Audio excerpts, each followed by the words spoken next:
Any ladies, would you want to come up here just for a second? These are our friendly neighborhood journalists. And, they've been interviewing people in our group, and that's great. So I just wanted to return the favor, and can I interview you real quick? So I imagine you probably think we're a little weird, maybe a little crazy, a little right-wing fanatical. And so, I assume you guys are pro-choice, fair to say. And so, this is not as your journalist, just you as a person here. Our position, fairly simple.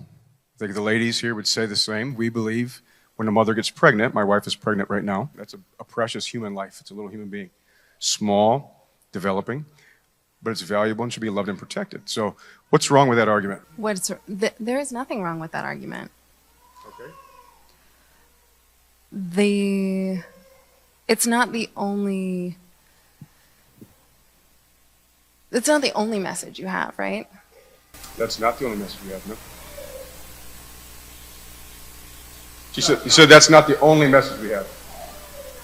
Yeah, men should love their wives, protect children, we should all live for the glory of Jesus Christ. Yeah, those would be other things we would add to that, right, that maybe you have issue with. But what's wrong with that particular argument? Right, so we would say, therefore, it's wrong to kill that little baby.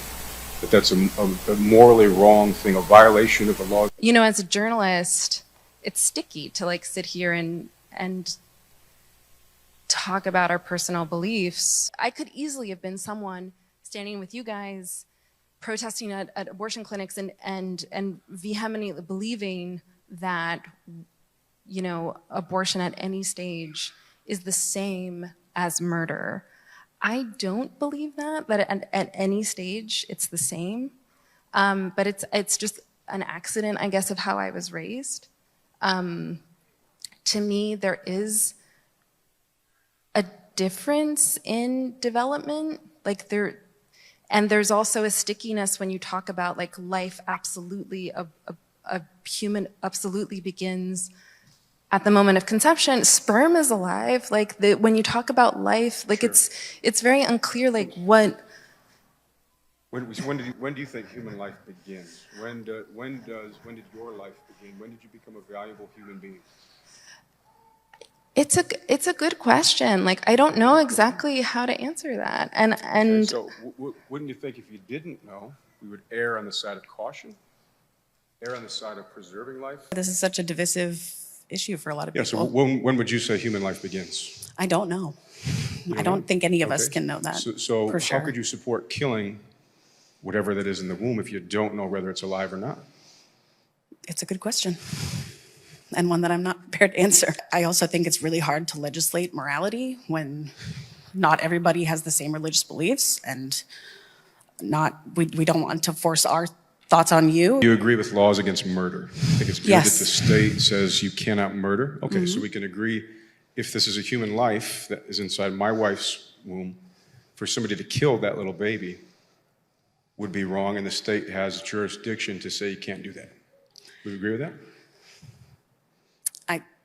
I think it's a very complicated issue, and people have reasons for doing so in early pregnancy that I'm not here to judge. And I think people have a lot of complicated reasons for doing lots of the things that people do, and I can sympathize. Certainly, I had a girlfriend who had an abortion in high school. I can sympathize with why somebody would not want to be pregnant.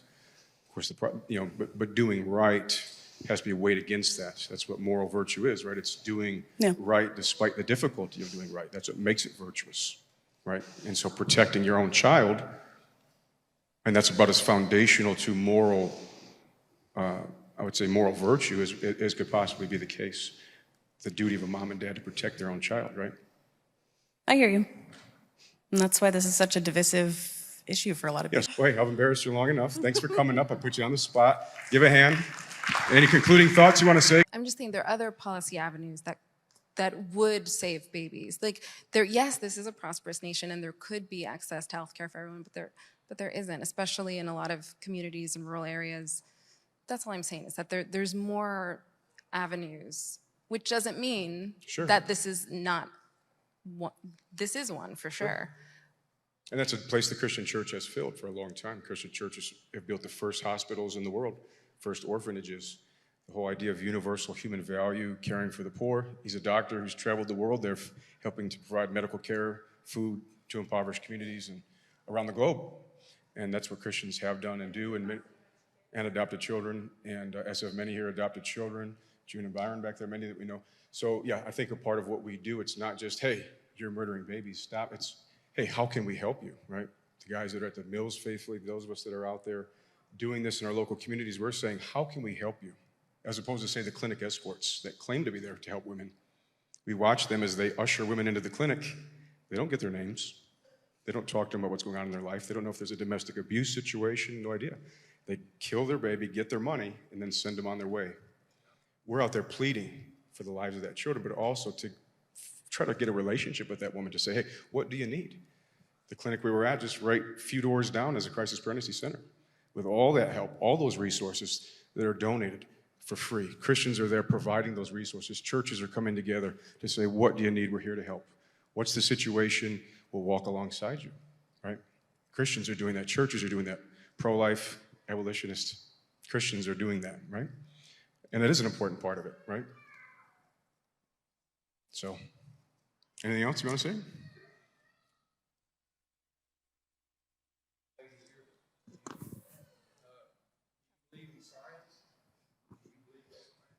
Yes.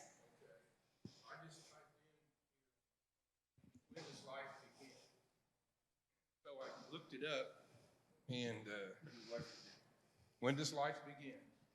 And this is at the National Institute of Health. It says, life begins when the sperm fertilizes with the egg. You believe in science, correct? Yes. Okay. Thank you. Yeah, I would say that's an overwhelming fact of science that we would encourage you to look at. Yeah, yeah.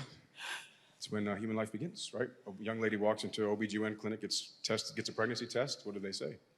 You're pregnant. Oh, you have a baby, right? Yeah. You've reproduced.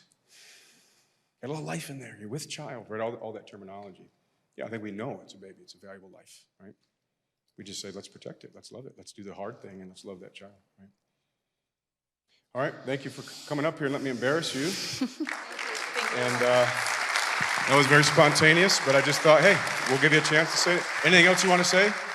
No, just thank you for all being welcoming and being kind. We appreciate it. Absolutely, yeah. Well,